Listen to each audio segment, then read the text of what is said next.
All right, welcome back to the Ireland Contracting Nightly Sports Call. It's our GMC tweet of the night. Tristan Jarry, goalie goal. It's a 4-2 Penguins win. Chris, what do you think of this team so far this year? I mean, they're up and down. I don't even know what to make of them. I think they have the talent to maybe make a run. I don't know how far into the postseason that they can go, but I mean, obviously when you have Sidney Crosby, Jake Gensel, Evgeny Malkin, Erik Karlsson, Chris Letang, I think it's all up to that guy that we just showed, Tristan Jarry, and he gets his first goal as a goalie. And what surprised me, it was the first goaltender's goal for the Penguins in the entire organization for the career, the history of the Pens.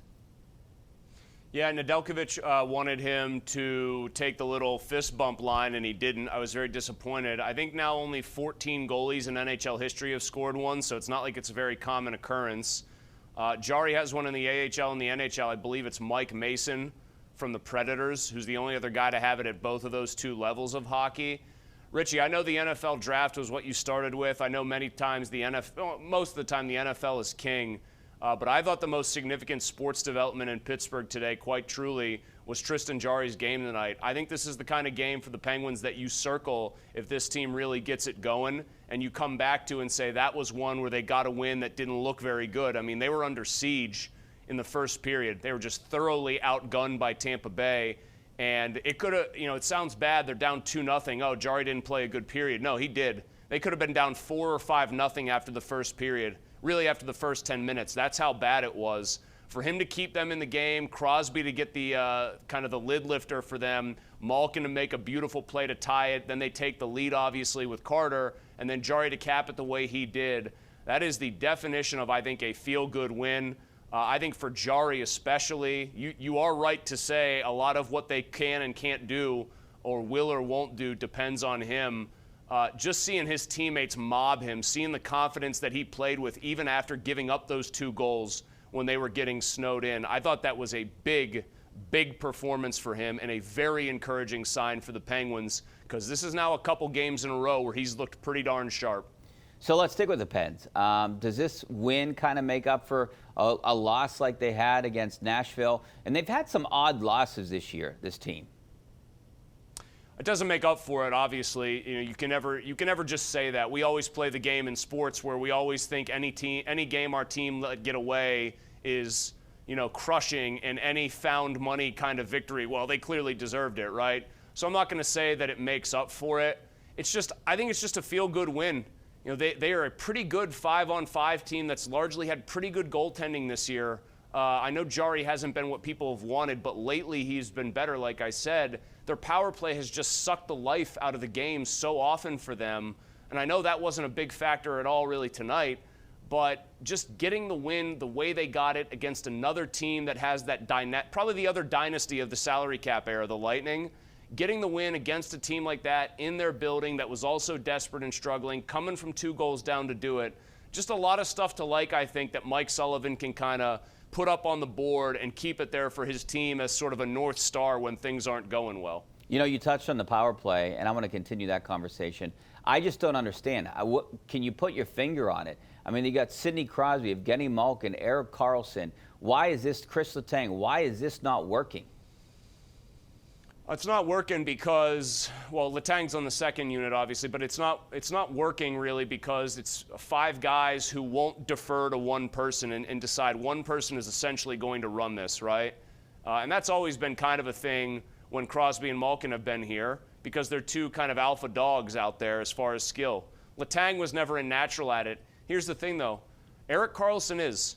Erik Karlsson is a natural captain, quarterback, whatever you want to call it, of a power play. The power play should run through him. He's not the best player on the team. He doesn't have the deepest resume on the team, but he is unequivocally the best guy as far as being suited to make that power play hum. They need that. They need role definition, and they need to have a body willing to be in front of the net at all times. I mean, these are basic things in hockey. I think they can go laterally east-west with passes and just tic-tac-toe teams to death. Power play goals are often scored by doing 2 things: getting pucks on net from the point and impeding the vision of the goaltender and the goaltender's ability to dictate terms just outside of his crease. They just don't do either of those things regularly enough to be good. All right, we're taking your phone calls, 42575. 2600. Give us a call. Let's go to Nancy in Tarentum. How you doing, Nancy? Hi, Rich. Hi, Chris. Hey. My question is, the commentators that, commentate the game, why do they always say bad things about the Steelers?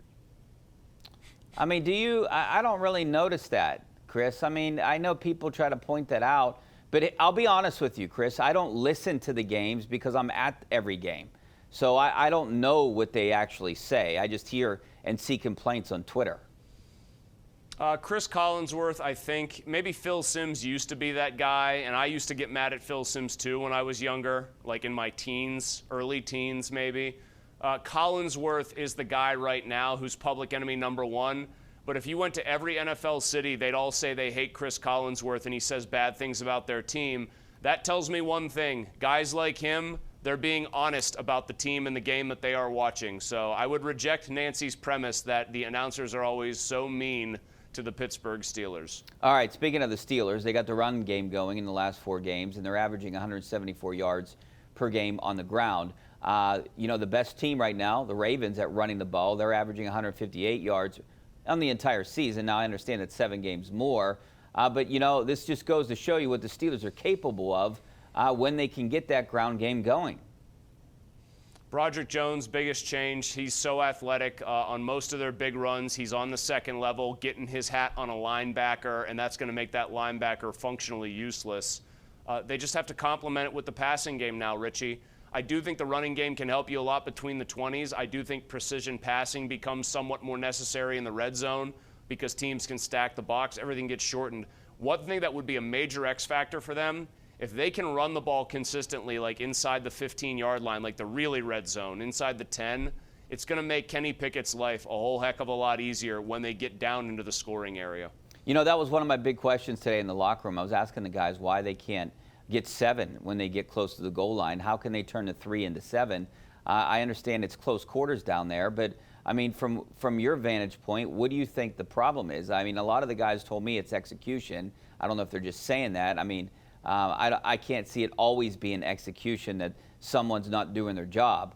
I tend to think that it's maybe not the right play calling, too. I think execution in the red zone actually is a pretty good explanation because the field is condensed and compressed.